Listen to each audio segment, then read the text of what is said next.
जय श्री राधे। पूज्य श्री सद्गुरुदेव भगवान के चरणों में प्रणाम। पूज्य श्री भाई जी से साधक ने पूछा कि प्रियतम का नित्य स्मरण कैसे हो। पूज्य श्री भाई जी कहते हैं, परमात्मा को प्रियतम जान लेने पर वास्तव में एक क्षण भी ऐसा नहीं बीतेगा जिसमें उनका स्मरण न हो। भूल इसलिए होती है कि हम उन्हें प्रियतम नहीं मानते। उन्हें प्रियतम माना था गोप रमणियों ने, जो आधे क्षण के लिए भी श्याम सुंदर को हृदय मंदिर से दूर नहीं कर सकती थी। श्याम सुंदर को बाध्य होकर गोपियों की नज़रों के सामने ही सदा थिरक थिरक कर नाचना पड़ता था। इसी तथ्य के आधार पर यह कहा गया है कि वृंदावनम परित्यज्य पादमेकम न गच्छति। श्याम सुंदर वृंदावन को छोड़कर एक पग भी कहीं नहीं जाते हों गए हों, परंतु गोपियों की दृष्टि में तो नहीं गए। उनके श्याम सुंदर तो नित्य उनके साथ हैं, 24 घंटे उनके सहचर बने रहते हैं। इसका कारण क्या था? यही कि गोपियों ने उन्हें परम प्रियतम मान लिया था। उनके लिए वे इहलोक परलोक सबका सारा संबंध त्याग कर चुकी थीं। अपनी प्यारी से प्यारी सभी वस्तुएं वे श्री कृष्ण के चरणों में सदा के लिए समर्पण कर चुकी थीं। फिर वे उन्हें कैसे भुलाती? प्रियतम, आहा, कितना सुंदर शब्द है प्रियतम। प्रियतम तो कभी चित्त से बिसारा ही नहीं जा सकता।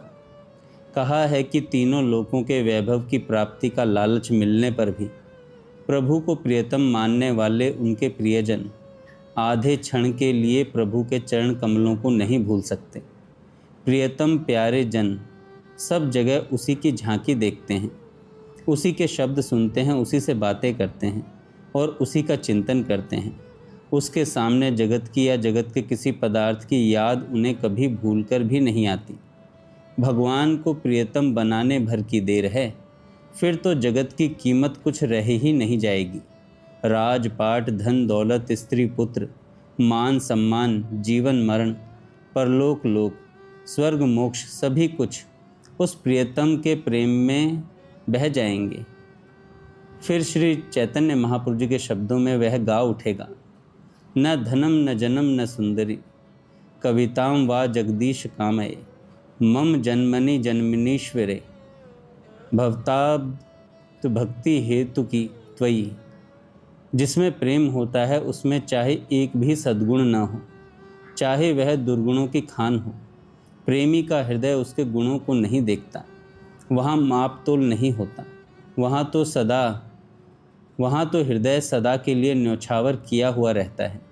जब सद्गुणहीन और दुर्गुणी के प्रति भी सच्चे प्रेमी का प्रेम अटूट और सतत वर्धमान ही रहता है, तब परमात्मा को, जो सर्व सद्गुणों के आधार हैं, ऐश्वर्य, सौंदर्य, माधुर्य, प्रेम आदि की अशेष खान है, प्रेमास्पद बना लेने पर उनका निरंतर चिंतन हुए बिना कैसे रह सकता है।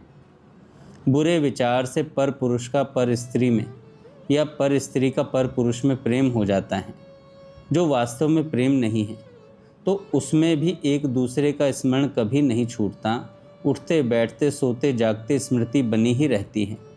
जब लोभी आदमी भगवान के मंदिर में बैठकर गीता सुनता हुआ भी मन ही मन धन की बाट देखता रहता है, तब भला परम प्रेमास्पद, परम लोभनीय परमात्मा को प्रियतम बना लेने पर वे कभी भुलाए जा सकते हैं?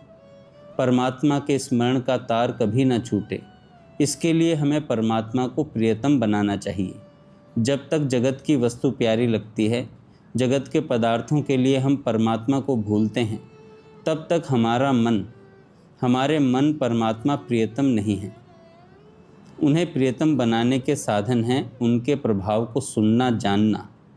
भगवान को प्रियतम बनाने के साधन हैं उनके प्रभाव को सुनना जानना, उनकी दिव्य सगुण लीलाओं का निरंतर श्रवण, मनन और गान करना, उनके परम पावन नाम का जप करना, उनके सर्वोपरि सर्वाधार दिव्य स्वरूप, गुण धाम, ऐश्वर्य, माधुर्य, सौंदर्य, कारुण्य, सख्य, वात्सल्य, स्वामित्व, प्रेम आदि महान गुणों का बार बार चिंतन करना और उनकी कृपा पर परम और अटल विश्वास रखना, ये भगवान के स्मरण का साधन है।